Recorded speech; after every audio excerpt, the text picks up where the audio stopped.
ધોરણ 11 ના વિદ્યાર્થી મિત્રો, આપણે લેક્ચર 1 ભણ્યા સુંદરીની શોધનો, લેક્ચર 2 ભણ્યા, હવે લેક્ચર 3 પાર્ટ ત્રીજો, ત્યારે આ પાઠ પૂરો થશે. તમે બે લેક્ચરના વિડિયો ભણ્યા, વાંચન કર્યું છે, ફરીવાર થોડીક સમજાવી દઉં અને આપણે જ્યાં અટક્યા હતા ત્યાંથી આગળ ચલાવીએ. તો જયશંકર સુંદરી એની ખરેખર અટક જયશંકર ભોજક છે, જેનું અભ્યાસ શિક્ષણ માત્ર 2 ચોપડીનું છે, જેના ગુરુ એટલે કે એને નાટક શીખવાડવાવાળા બાપુલાલ નાયક છે, જેમણે પ્રસ્તુત આત્મકથા ખંડ છે, એની આત્મકથા એની લખી છે થોડા આંસુ થોડા ફૂલ, એમાંની આ એક આત્મકથા ખંડ એટલે કે સુંદરીની શોધ. સુંદરીની શોધ એટલે જયશંકરે પરણવા માટે છોકરીની શોધ કરી એવું નહીં, એક યુવતીનું પાત્ર એને ઉતારવું છે, એને પોતે અનુકરણ કરવું છે, એની શોધમાં છે. એને સરસ મજાનું એક સૌભાગ્ય સુંદરી નાટક ભજ્યું.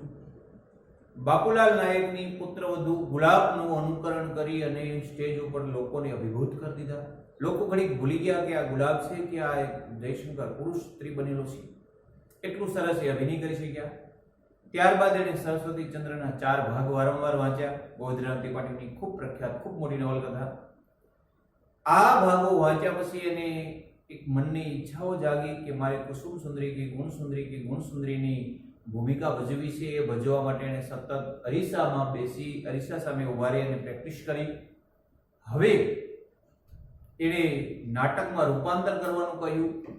નાટકમાં રૂપાંતર કરવાનું કીધું એટલે ગોવિંદરામે હા પાડી. છબીઓ મંગાવી, પણ છબીઓ કોઈ કારણસર નાટકની મંડળીએ પહોંચાડી નહીં. હવે આપણે આગળ ચલાવીએ છીએ. ધ્યાન આપજો. શરૂ છે ને? પરંતુ કેટલાક સમય પછી ગોવર્ધનભાઈની સરસ્વતી ચંદ્રના નાટ્ય રૂપાંતરનો પહેલો એક અંક અમારી મંડળીને મોકલી આપ્યો. પેજ નંબર 29 ઉપર શરૂઆતમાં. પરંતુ કેટલાક સમય પછી ગોવર્ધનરામભાઈએ સરસ્વતી ચંદ્રના નાટ્ય રૂપાંતરનો પહેલો ભાગ મંડળીને મોકલી આપ્યો. આ અંકમાં તેમણે સરસ્વતી ચંદ્ર ભાગ ચોથામાં આવતા પેલી મારી કુસુમ વાળા પ્રસંગ પછી વાર્તાનો તંતુ લંબાવીને વસ્તુ મૂક્યું હતું. તેમાં સરસ્વતી ચંદ્રને ચોપાટી ઉપર ભાષણ કરતો અને લોકહિતની વાતો કરતા લખ્યો હતો. એટલું મને અત્યારે યાદ છે. ગમે તે કારણે મંડળીવાળાને આ નાટક મુંબઈની પ્રજાને ગમશે નહીં એમ લાગવાથી ભજવવાનું રૂચ્યું નહીં, એટલે કે ગમ્યું નહીં અને નાટકનું કામ આગળ ચાલ્યું નહીં. ગોવર્ધનરામે પેલો ભાગ નાટક રૂપાંતર કરીને મોકલી આપ્યો. પણ ચોપાટી ઉપર મોટું ભાષણ દર્શાવતો સરસ્વતી ચંદ્રને દર્શાવેલો એટલે નાટકમાં લઈને એવું થયું કે આવું ભાષણ આપતો વ્યક્તિ સ્ટેજ ઉપર આપતો હોય તો સહજ પ્રજાને આવા ભાષણો ગમતા નથી. કદાચ આ મુંબઈની પ્રજાને આ નાટક નહીં ગમે અને નાટક સક્સેસ નહીં જાય, માટે એને નાટક ભજવવાનું માંડી વળ્યું. નાટકનું કામ આગળ ચાલ્યું નહીં. આથી કુમુદ થવાનો મારો મનોરથ મનમાં જ રહી ગયો. લેખકનો કયો મનોરથ મનમાં રહી ગયો? કુમુદ થવાનો. કુમુદ ક્યાં? પુસ્તકનું પાત્ર સરસ્વતી ચંદ્રનું. સાથે સાથે તેની ભજવણી મારો અભ્યાસ પણ અધૂરો રહી ગયો. આ ઉપરાંત મારા અભ્યાસ માટે સરસ્વતી ચંદ્રમાં બુદ્ધિ પ્રકાશ માસિકનો ઉલ્લેખ થયો છે. દર મહિને જે લેખ વાર પડે, અંક વાર પડે, એને માસિક કહેવાય. 3 મહિને પડતો હોય ત્રિમાસિક. ત્યારે એક અંક વાર પડતો જેનું નામ હતું બુદ્ધિ પ્રકાશ. આ બુદ્ધિ પ્રકાશનો ઉલ્લેખ સરસ્વતી ચંદ્રમાં થયેલો છે. એટલે હું બુદ્ધિ પ્રકાશ મેળવી વાંચવા લઈ ગયો. મને જેટલો સમય મળતો તેમાં ગુજરાતી નવલકથા, કાવ્યો, નિબંધો વગેરે સાહિત્યના પુસ્તકો વાંચવામાં ગાળતો. આ રીતે મારો અભ્યાસ હું વધારતો ગયો અને મારી અભિનયની ગૂંચો હું ઉકેલતો ગયો. સરસ્વતી ચંદ્ર વારંવાર વાંચ્યું. એમાં બુદ્ધિ પ્રકાશનું નામ સાંભળ્યું. કોકને કીધું કે આ શું છે, કોઈ પાસેથી માહિતી લીધી. બુદ્ધિ પ્રકાશ અંક બંધાવી લીધો. દર મહિને ઘરે આવે વાંચ્યા કરે. ક્યાંકથી કાવ્યો વાંચે, ક્યાંકથી નાટક મેળવીને વાંચે, નવલકથાઓ વાંચે. જ્યાં ત્યાંથી વાંચનનો શોખ અદ્ભુત જાગ્યો અને મનમાં જે અભિનયની ગૂંચો હતી, મૂંઝવણો હતી, ધીરે ધીરે ઉકેલાવા લાગી. આ રીતે અભ્યાસ વધારતા ગયા. વળી સૌભાગ્ય સુંદરીની સુંદરી ભૂમિકા વધુ જીવંત બનાવવા શેક્સપિયરની ડેસ્મીમોના અને માલતી માધવની માલતીનો અભ્યાસ મેં કર્યો હતો. બોલો, શેક્સપિયર અંગ્રેજી સાહિત્યના મોટામાં મોટા કવિ, લેખક. એમણે જે એક પાત્ર છે એની, જેનું નામ છે ડેસ્મીમોના, અંગ્રેજી સાહિત્યનું એક પાત્ર. કયા સાહિત્યનું? અંગ્રેજી સાહિત્યનું, જેનું નામ છે ડેસિમોન્ડ. કોનું નાટક છે આ? શેક્સપિયરનું. આ પણ વાંચ્યું કોઈની મદદ લઈને. ત્યાર પછી સંસ્કૃત સાહિત્યનું ખૂબ જ પ્રખ્યાત, જો તમે ધ્યાન આપો, અંગ્રેજી સંસ્કૃત, માલતી માધવ ની માલતી. કયું નાટક છે? માલતી માધવ. અને માલતીનું પાત્ર પણ વાંચ્યું, જીવનમાં ઉતાર્યું. આ બધાને પરિણામે મારા મનમાં ભજવણીનો એક ચોક્કસ ક્રમ ઉભો થયો હતો અને મારે કહેવું જોઈએ કે માસને અંતે સુંદરીની ભૂમિકા પૂરેપૂરી સમજીને હું ભજવતો થઈ ગયો હતો. 1 મહિના આવા બધા પાત્રોના વાંચન કર્યા પછી શેક્સપિયરને વાંચ્યા. લગભગ આ ભવભૂતિનું માલતી માધવ છે, બહુ યાદ નથી, ટૂંકમાં સંસ્કૃત સાહિત્યનું છે, જેનું માલતી પાત્ર વાંચ્યું. ગોવર્ધન રામનું કુસુમ સુંદરી વાંચ્યું. આવા એક પછી એક અનેક પુસ્તકો વાંચ્યા અને એક સુંદરીની જે એના મનમાં શોધ હતી, જે મનમાં ગૂંચવણ હતી, બધી દૂર થઈ ગઈ અને એક સરસ સુંદરીનું પાત્ર સ્ટેજ ઉપર બજાવવા માટે સક્ષમ બની ગયા. આ બધાને પરિણામે મારા મનમાં ભજવણીનો એક ચોક્કસ ક્રમ ઉભો થયો હતો અને મારે કહેવું જોઈએ કે 6 માસને અંતે હું સુંદરીની ભૂમિકાને પૂરેપૂરી સમજીને ભજવતો થઈ ગયો હતો. સમાજની બહેનો સુંદરીનું અનુકરણ કરતી હતી એ વાત તદ્દન સાચી છે, પણ ખરી રીતે આ બધી બહેનો મારી ગુરુ હતી. એમ કહું તો ચાલે, તેવી બહેનો પાસેથી હું શીખ્યો હતો અને તેમાં મારી સમજ ઉમેરીને તેમને હું પાછો આપતો હતો. લોકો તેને કલાનો નમૂનો સમજીને સ્વીકારતા. એ કે હું સ્ટેજ ઉપર સુંદરીનું પાત્ર ભજવું પછી જે ખરેખર સ્ત્રીનો અવતાર છે એ સ્ત્રીઓ મારામાંથી શીખતી. કેમ બોલાય, કેમ કપડાં પહેરાય, કેમ એક સ્ત્રીને શોભે એવો અભિનય કરાય. એક પુરુષ સ્ત્રીનું પાત્ર ભજવે ને એમાંથી એક રિયલ જન્મજાત સ્ત્રીઓ કંઈક શીખે, સુંદરીનો અભિનય કરતી થઈ જાય. ત્યારે જયશંકર માત્ર એટલું જ કહે છે, હું તો બહેનોમાંથી શીખ્યો, થોડીક એમાં કલાનું મેળવણ કર્યું અને બહેનોને પાછું આપતો. હું તો માત્ર અનુકરણ કરતો, બાકી શીખતો તો બહેનો પાસેથી, કારણ કે એ જ મારી ગુરુ હતી.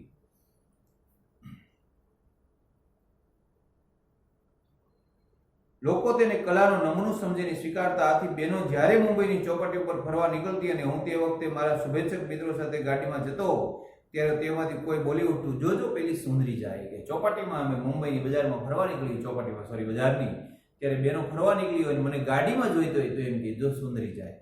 બધા લોકો એને સુંદરીથી બોલાવવા લાગ્યા. ભૂલી ગયા લોકો કે આ જયશંકર છે, આ ભોજક છે, આ પુરુષ છે. અને લેખકને ગમતું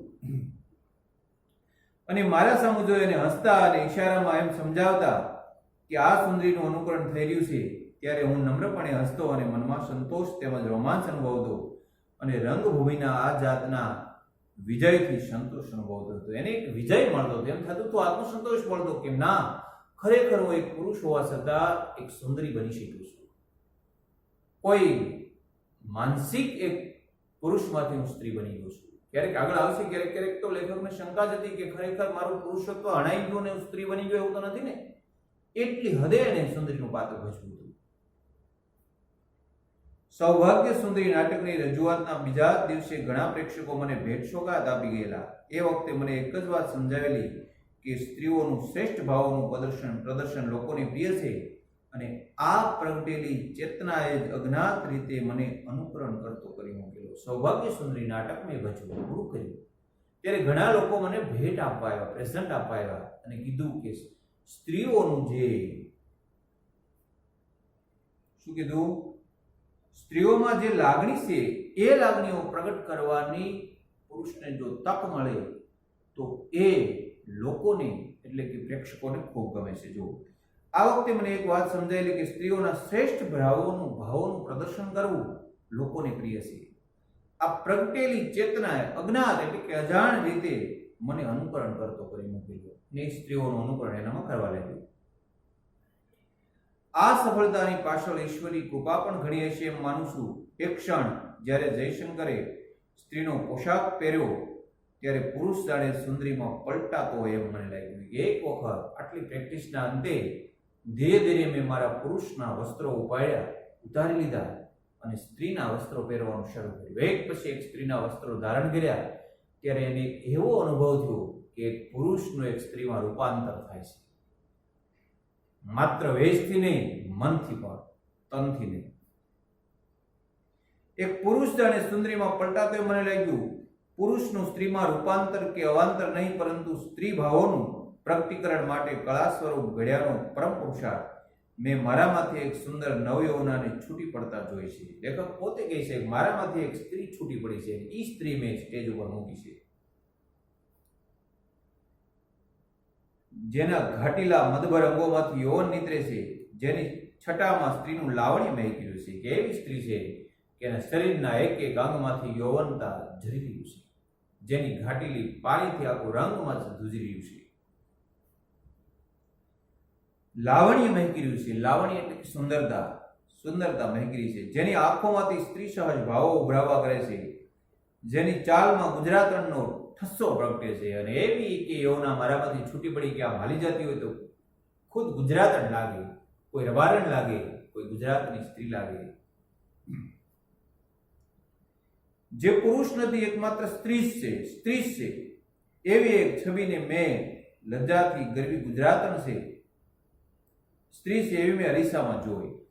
લેખક પોતે જ્યારે સ્ત્રી બન્યા, સ્ત્રીનો પોશાક પહેર્યો અને અરીસામાં જોયું તો તેમ થયું નહીં, હું પુરુષ નથી, હું એક સ્ત્રી જ છું. માત્ર વસ્ત્રોથી નહીં, મનથી પણ એવા બની ગયા. એ સૌભાગ્ય સુંદરી કે કુસુમ સુંદરી? અંતરનું પ્રતિબિંબ પાડતો અરીસો બોલતો હતો, આ જયશંકર નથી, લજ્જાથી ગરવી ગુજરાતણ છે. અને અરીસો જવાબ આપતો હતો, જયશંકર, હવે તો જયશંકર નથી રહ્યો, તો એ ગુજરાતની ગરવેલી સ્ત્રી ગુજરાતણ બની ગયો છું. એ લહેકો, એ અભિનય, એ કામણ, શરીરના અંગ પ્રત્યંગમાં મધુર જણજણાટી પેદા થઈ ચાલી. ઘડીભર મને એમ થયું કે હું પુરુષ નથી, સ્ત્રી થતા મને સહેજ સંકોચ શરૂઆતમાં થયો હતો. ઘડીક તો લેખકે એવા સ્ત્રી સહજ કપડાં પહેર્યા, એવો અભિનય શરૂ કરી દીધો, એવો લહેકો, એવા કામણ, એવી શરમ, એટલે એના મનમાં એક ભ્રમ પડ્યો કે ખરેખર હું જયશંકર પુરુષમાંથી સ્ત્રી તો નથી બની ગયો ને, મારું યૌવન તો હણાઈ નથી ગયું ને, હું નામર્દ નથી બની ગયો ને. એનો આત્મા જવાબ આપવા લાગ્યો કે જયશંકર, અત્યારે તું પુરુષ નથી, સ્ત્રી છો. શરૂઆતમાં લેખક જ્યારે સ્ત્રીના કપડા પહેરતા ત્યારે થોડોક સંકોચ, શરમ અનુભવતા હતા.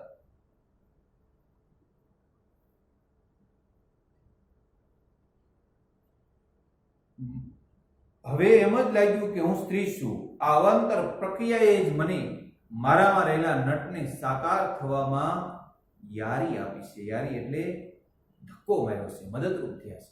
પુરુષમાંથી સ્ત્રી હું બનવું, એમાં મને એક અંદરથી ઘણું શીખવા મળ્યું છે. શું બનવા માટે? પુરુષથી સ્ત્રી બનવા માટે. ક્યારે? કે પોતાને એમ થયું હું સ્ત્રી છું ત્યારે. પરંતુ અવસ્થાની અનુભૂતિ નહીં, મારામાં નટને એક સમજાવવાનું રહ્યું. નટ, નૃત્ય કરનાર, નાટક કરનાર, અભિનય કરનાર. કે આ જયશંકરના શરીરમાંથી એક નટ ત્યારે બહાર આવ્યો કે જ્યારે મને અનુભવ એવો થયો કે હું સ્ત્રી છું.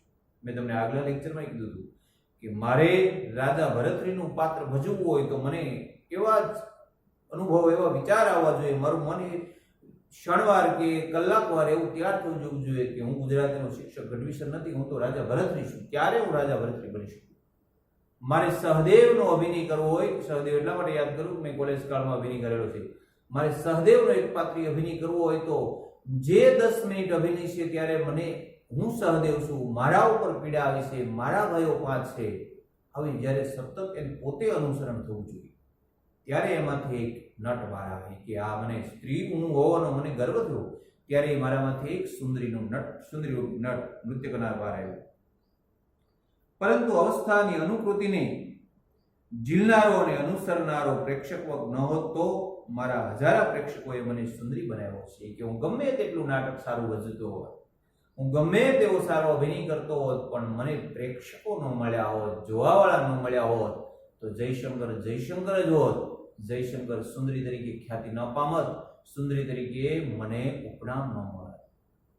મારી પાસે શિક્ષક તરીકેની ગમે તેટલી કલા હોય, પણ એ કલા જ્યારે કૌશલ્યમાંથી, વિદ્યામાંથી એક ખ્યાતિ ત્યારે જ પામે કે મને ઝીલનારો એક વિદ્યાર્થીનો વર્ગ મળે.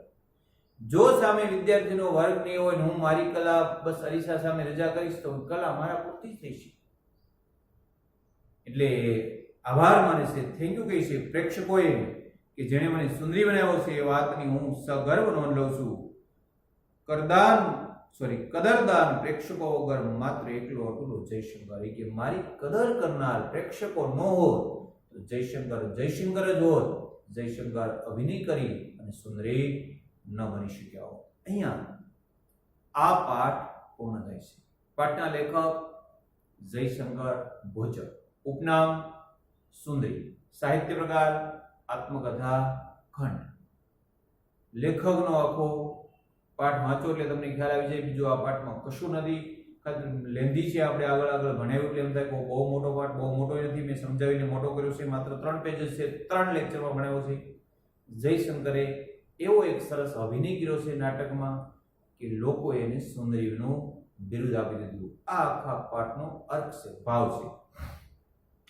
આપણે થોડાક એને અઘરા શબ્દો ટિપ્પણમાં મૂક્યા છે, વાંચી જાઓ. સ્ત્રીઓચિત એટલે કે સ્ત્રીને શોભેવો.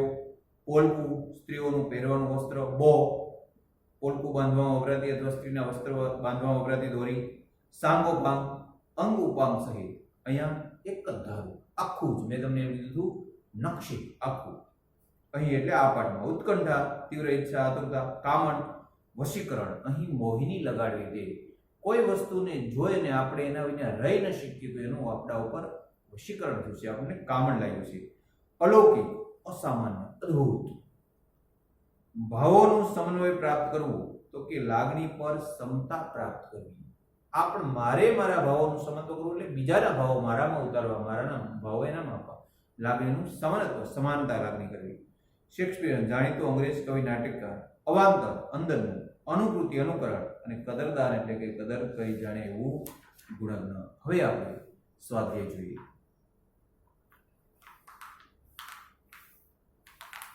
દરેક પ્રશ્નોના પહેલા હું કહી દઉં, પછી જ્યારે સ્વાધ્યાય સોલ્વ કરાવતો ને તો વિદ્યાર્થીને એવું થાય છે કે સાહેબ એક પ્રશ્નનો જવાબ આપે ને ક્યારેક નહીં આવડતો હોય, સાહેબને નહીં આવડતા હોય. હું તમને જવાબ શોધવા રસ્તો બતાવીશ. દરેક પ્રશ્નનો જવાબ આપીશ કે તમારે જાતે જ શોધવાના છે અને જાતે પાકી બુકમાં લખવાના છે. જેટલા પાઠ ચલાવે બધાનું સ્વાધ્યાય પાકી બુકમાં લખવો એ જ આપણું હોમવર્ક રહેશે. મંડળીને વધુ આવક કરી આપવા બાબુલાલ શું કરવા માંગતા હતા? પાઠની શરૂઆતમાં જ આવ્યું કે આ નાટક બનાવનાર જે મંડળી છે, ડાયરેક્ટરો છે, એ મંડળીને વધારે આગળ લાવવા માટે બાપુલાલ શું વિચારી રહ્યા હતા? યાદ કરો. વિક્રમ ચરિત્રમાં જયશંકરે કોની ભૂમિકા ભજવી હતી? વિક્રમ ચરિત્ર નાટક જ્યારે લેખકે ભજવ્યું ત્યારે જયશંકરે કયું પાત્ર ભજવ્યું? બા દુધવાઈ. મિલોએ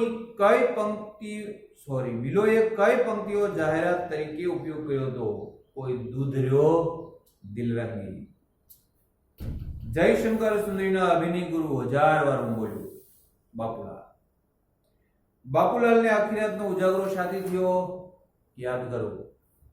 લેખકે નાટક પૂરું કર્યું, પછી ચોપાટી ઉપર ફરવા ગયા ત્યારે બાપુલાલે કીધું મેં આ વસ્તુ વાંચી એટલે મને ઉજાગરો છે. કઈ વસ્તુ, કયું પુસ્તક, કોનું પુસ્તક? યાદ કરીને લખજો. સુંદરીના પાત્રને જીવંત બનાવવા જયશંકરે શું કર્યું હતું? સુંદરીના પાત્રને વધારે જીવંત બનાવવા જયશંકરે શું કર્યું? વિચારી લેજો. નીચેના પ્રશ્ન 2-3 વાક્યમાં બાપુલાલે નટનું કર્તવ્ય અંગે જયશંકરને શું કહ્યું? બાપુલાલે નટના કર્તવ્ય, કયું નટ, તમારે નટનું પાત્ર ભજવું હોય તેનું કર્તવ્ય કયું છે એ માટે એને જયશંકરને શું કીધું હતું? કૃષ્ણાબેન એમના પતિને નાટક જોયા પછી શું કહ્યું? કૃષ્ણાબેન કોણ?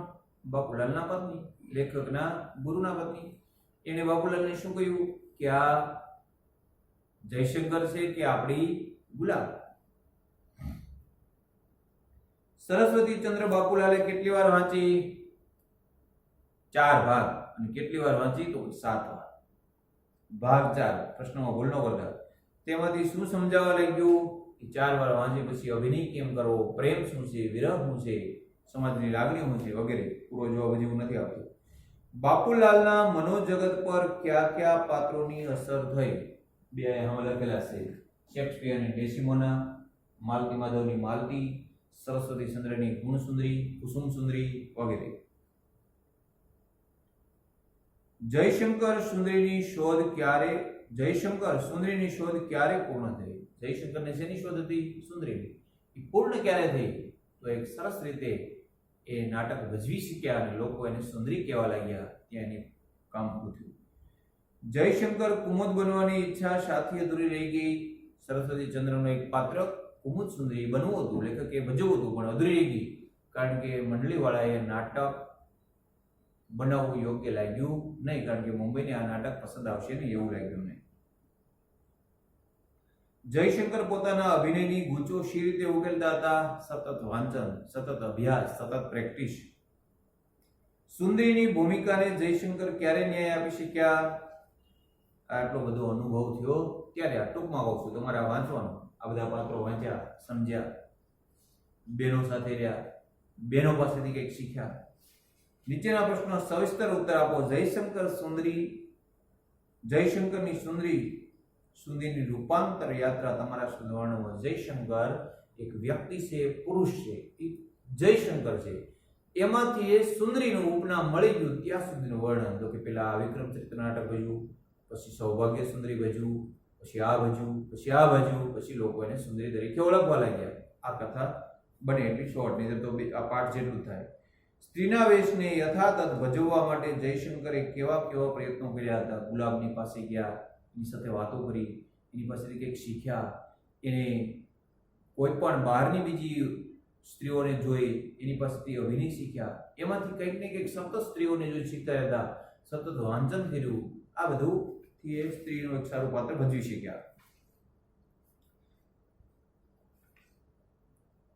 સુંદરીની શોધને પરકાયા પ્રવેશની પ્રક્રિયાનું દ્રષ્ટાંત પૂરી પાડતો આત્મકથા ખંડ છે. આ વિધાનને પાઠના આધારે સમજાવો. પરકાયા એટલે આખું પેલો બીજો પ્રશ્ન છે, એ ત્રીજો થાય. પણ એક વસ્તુ એવી લખવાની છે કે લેખકે એટલું મન દઈ અને નાટક ભજવું તૈયારી કરી કે પરકાયા એને એમ થતું હું પુરુષમાંથી સ્ત્રીમાં રૂપાંતર થઈ ગયો છું. આ પાઠનો મેઇન પ્રશ્નનો જવાબ રહેશે. અહીંયા આ પાઠ અક્ષરશઃ પૂરો થાય છે. પાઠનું નામ હતું સુંદરીની શોધ. આપણે ત્રીજો લેક્ચર ભણ્યા. વિદ્યાર્થી મિત્રો, સ્વાધ્યાય પાઠ્યપુસ્તકમાં લખજો. ખૂબ ધ્યાનથી 2-3 વાર પાઠ વાંચવો ગમે એવો છે. અને આ પરીક્ષા સિવાયનો જીવનલક્ષી મેસેજ પાઠ તમને આપતો હોય તો એ છે ઉપદેશ કે તમે કોઈ પણ વસ્તુ કરવા જાઓ, તમારે ડોક્ટર બનવું હોય, તમારે એન્જિનિયર બનવું હોય, તમારે એક સારો કલાકાર બનવું હોય, તમારે નાટક ભજવું હોય, જે કાંઈ તમારે કંઈક બનવું છે તો એની પાછળ સતત તમારી મહેનત હોવી જોઈએ. તમને એ જ દેખાવું જોઈએ. તમને મિલિટરીમાં જવું છે તો તમને રાત્રે મિલિટરીના વસ્ત્રો દેખાવા જોઈએ, મિલિટરીવાળા ટેન્ક દેખાવા જોઈએ. અને માત્ર દેખાવું નહીં, સતત એમાં ઊંડાણપૂર્વક વાંચન કર્યા જ કરવું જોઈએ. એક સમય એવો આવી જાય કે ચોક્કસ તમે ત્યાં સુધી પહોંચી શકો છો. સ્વાધ્યાય લખવાનું ભૂલશો નહીં. અસ્તુ. આભાર.